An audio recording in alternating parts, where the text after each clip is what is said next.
So the first step of Alcoholics Anonymous or Narcotics Anonymous or whatever community program that you belong to, the first step is always the hardest. For me, it was one of the hardest things I had to do, was admitting that I had a problem, admitting that there was challenges, admitting that there was something more than just getting by. I fought with a conflict for so long, longer than I needed to.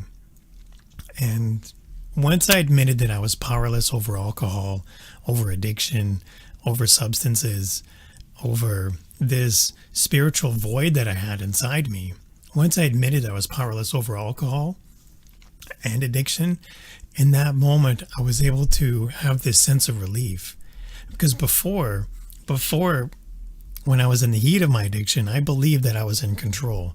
I believed that I could control everything, and yet that I was far from it. There was no way that I was in control of anything. I believed it in my head, but that didn't make it true. And so, since I believed it, I believed in it so firmly that I tried to make it real by trying to control everything. I tried to make it real by pretending that I was in control. I would tell myself that at any point in time, I can stop drinking. At any point in time, I can always know my limits and I can work within it. And at any point in time, I can just say no. And I wasn't able to. And it led to one chain reaction to another, compounding the scenario to the point that I was out of control.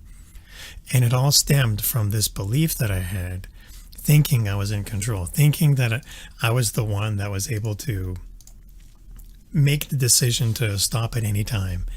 But by no means was I in control. My alcoholic mind made me think so, but it didn't make it true. Just because I tell myself doesn't make it real.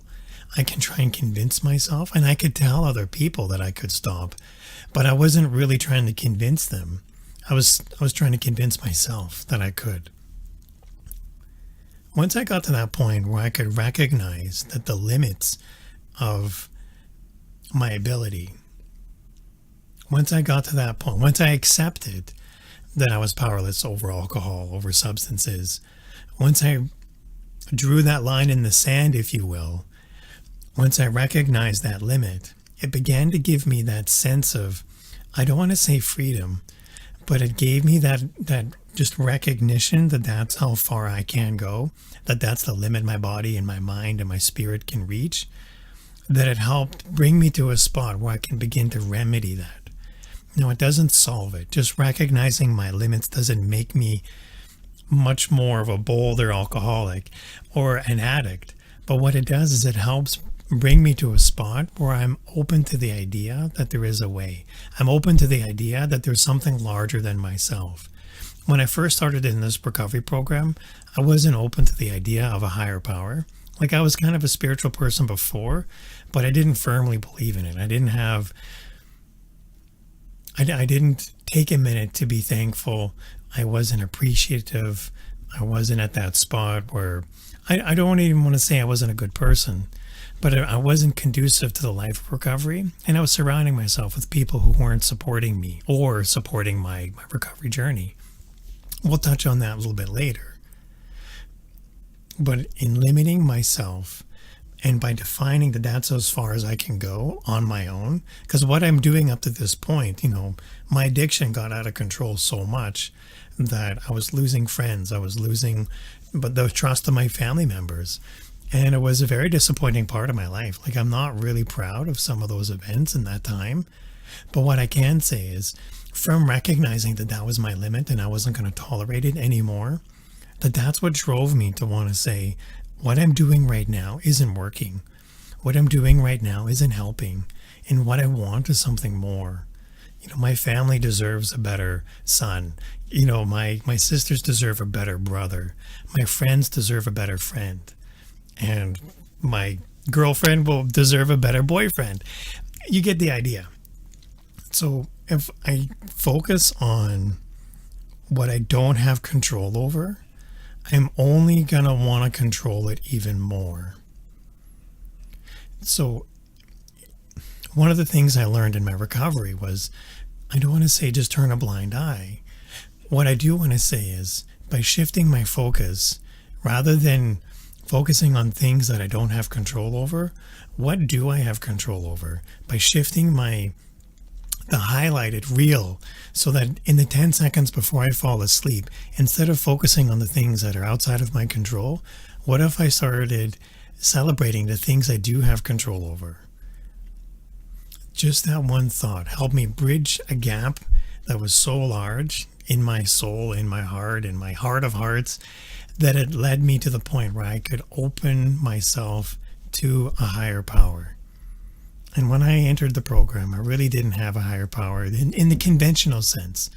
I did find it by going to the meetings, like the AA meetings and the NA meetings. By going to a meeting, by going to 2, by going to 20. I think I ended up going to a couple hundred by the time I finished rehab. That by the time I finished, what I had believed my higher power was changed into something else. Not that it became a whole other belief, but I found a higher power in a sense of accountability.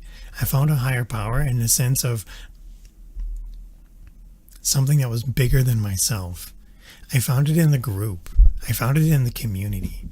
In going to the meetings, I found myself excited about sharing what I had encountered and what I wanted to accomplish.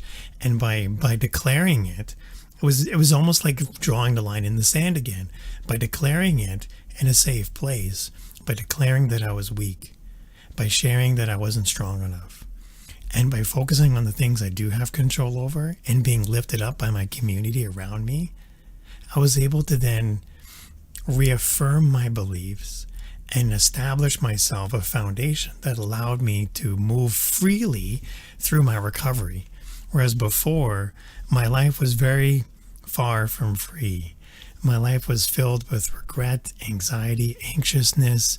I was always hypertensive, and I wasn't really focusing on the now. I was living too far in the future or holding on to the past. And once I started admitting that I had a problem, by embracing step 1, I was able to move forward in a positive light. And I was able to admit that I had a problem and admit that I wasn't strong enough on my own. And I started to embrace a higher power, and I was able to then move forward in my recovery, embracing the further steps. And we're going to touch on those other steps later on. But for today, we're focusing on step 1 and admitting that I had a problem. So anytime I'm feeling out of control, or anytime I'm feeling like I'm stuck in a rut, or anytime I'm feeling like I'm not at that place that I want to be, rather than focus on the things I don't have control over, I immediately shift my focus to the things I do. And so I can recognize now that, 6 years later, that if I'm feeling lonely, I know I can reach out to a community of people. And I've established an A team of supports. And I've got amazing friends. I've reconnected with my family. I've got an amazing friendship circle. I have an accountability group. I love my live friends, and I love my engaging, you guys are so much fun. And I can't thank you enough. And my heart is filled with gratitude. And I'm thankful for my higher power for giving me the ability that I can share and have such a wonderful community such as you guys.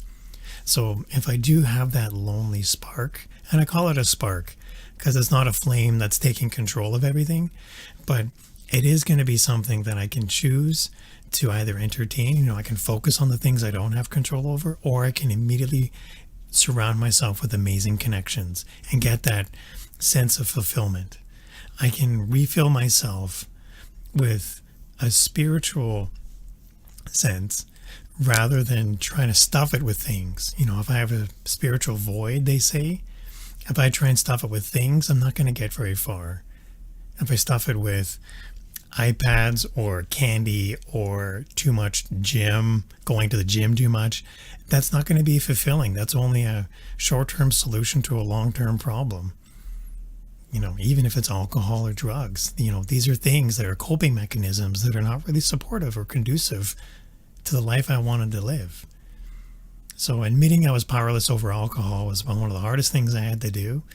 The next step was to reach out for help and support.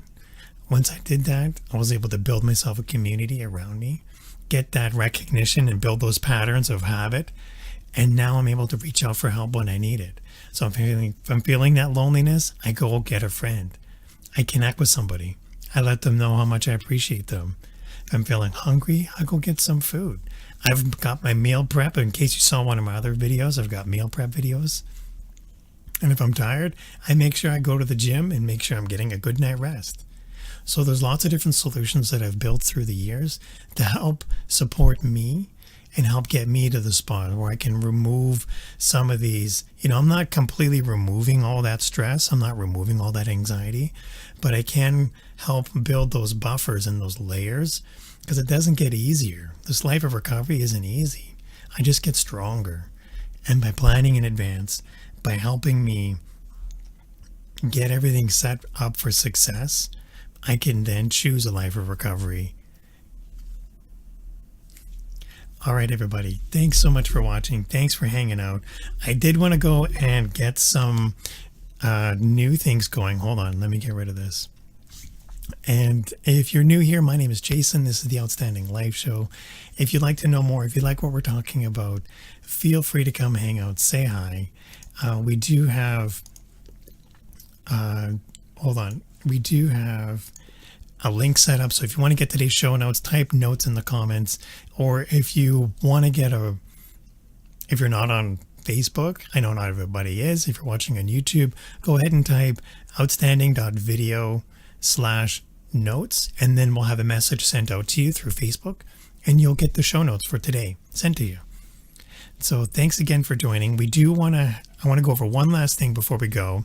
Here we have, let me take this off. There we are. So here we have today's note was going to be about step 1. We're also going to jump into something that I want to have fun with, and it's going to be an accountability. And from an accountability sense, I like that I'm filled with gratitude, and I want to make it actionable. So today's action is going to be,